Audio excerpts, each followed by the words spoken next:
Hi. Hello. నమస్తే. Welcome back to our channel. ఈరోజు మన రెసిపీ ఈ బ్రెడ్ ఆమ్లెటు. 5 నిమిషాల్లో బ్రేక్‌ఫాస్ట్‌కి గానీ, ఈవినింగ్ స్నాక్స్‌కి గానీ ఈజీగా అయిపోయే రెసిపీ. స్టవ్ వెలిగించేసి పాన్ బెట్టుకొని బ్రెడ్ టోస్ట్ చేసుకోవాలి ఫస్టు. ఆయిల్ గానీ, బటర్ గానీ, నెయ్యి గానీ ఏదైనా వాడుకోవచ్చు. నేను నెయ్యి వేశాను. బ్రెడ్‌ని అటు ఇటు మంచిగా సిమ్‌లో బెట్టుకొని టోస్ట్ చేసుకోవాలి.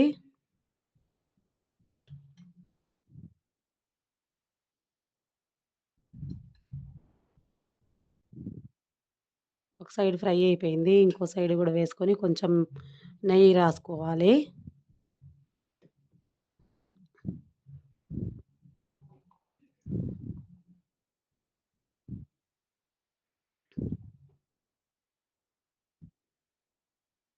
అయిపోయిందండి. తీసేసుకుందాం.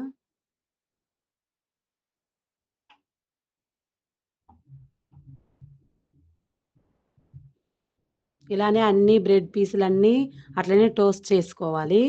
నేను 4 బ్రెడ్ పీసులు తీసుకున్నాను. 4 బ్రెడ్ పీసులకి 4 ఎగ్స్. ఇప్పుడు ఇవి పక్కన పెట్టేసేసుకుందాం. టోస్ట్ అయిపోయింది గదా! బ్రెడ్ పీసులు పక్కన పెట్టేసేసుకోవాలి. ఇప్పుడు ఎగ్స్ అన్నీ ఒక బౌల్‌లోకి ఏసుకోవాలి.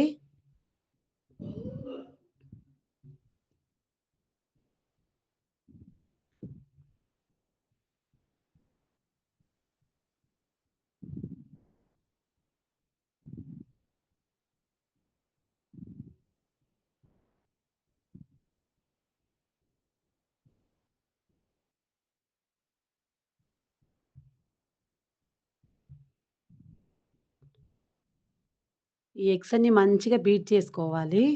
ఎంత మంచిగా చేసుకుంటే అంత ఫ్లఫీగొస్తాయి మంచిగా. ఇప్పుడు బీట్ చేసేసుకున్నాం గదా! ఇందులో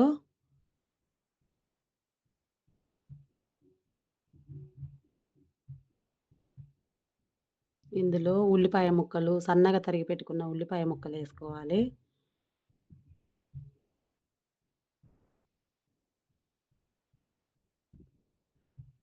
పచ్చిమిరపకాయ ముక్కలు, ఇంకా టమాటా ముక్కలు,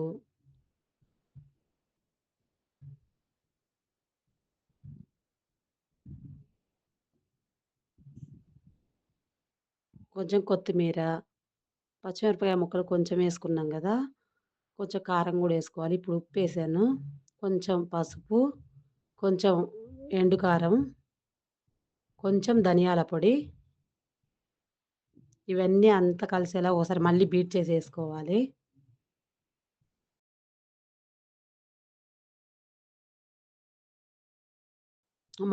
ఎంత మంచిగా బీట్ చేసుకుంటే మంచిగా ఫ్లఫీగొస్తాయి ఆమ్లెట్‌లు బావుంటది.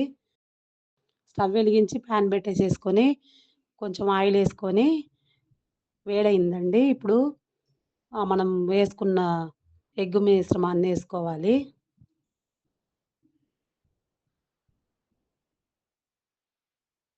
బ్రెడ్ స్లైస్‌లని బెట్టుకొని ఒకసారి గట్టిగా కొంచెం డిప్ చేసినట్లనేసి మళ్ళీ తిప్పేసేసి వేసుకోవాలి.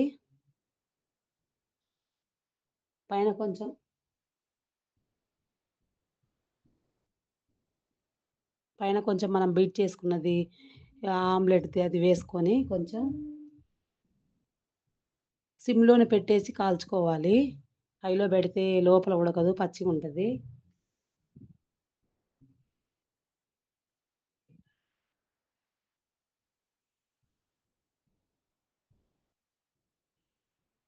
అటువైపు కాలింది. ఇప్పుడు తిరిగేసుకోవాలి.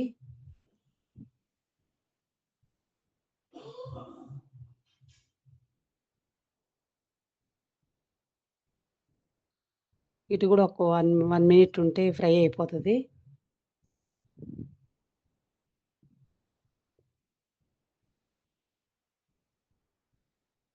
అయిపోయిందండి. సిమ్‌లోనే ఉంచుకోవాలి. కొంచెం టైం పట్టిద్ది. సిమ్‌లో ఉంటేనే మంచిగుంటది. హైలో పెడితే మాడిపోతది.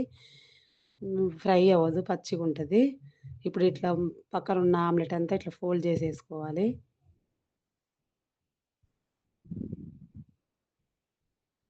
అంతా ఫోల్డ్ చేసేసుకొని